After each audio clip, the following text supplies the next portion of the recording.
Breaking news. Protesters and federal agents clashing in Southern California over recent ICE arrests. This video showing the violent confrontations outside a federal building in downtown L.A. Police cracking down on protesters, declaring it an unlawful assembly, ordering the crowd to go home. This is the second day of chaos and vandalism. Tonight, Homeland Security Secretary Kristi Noem warning the protesters, "You will not stop us or slow us down." All of this as the man mistakenly deported to a notorious prison in El Salvador, Kilmar Abrego Garcia, is now back in the U.S. facing charges now, accused of transporting undocumented migrants. His attorney calling the charges, quote, preposterous. ABC's senior reporter Catherine Faulders leads us off tonight.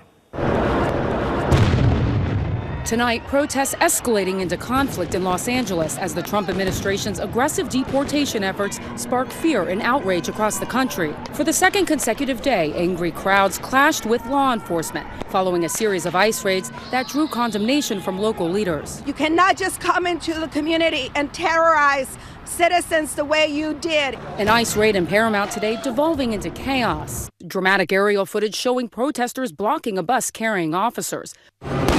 Police in riot gear dispersing crowds with flashbangs and tear gas. The FBI vowing to find people they say threw rocks at law enforcement vehicles.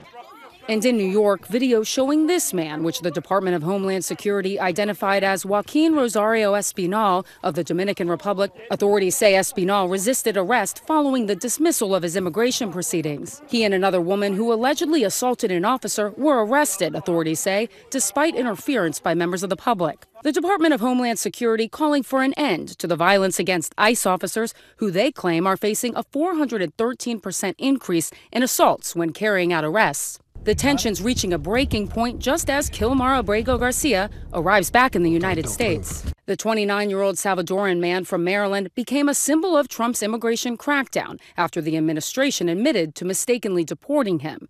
The government of El Salvador agreeing to his release to face charges.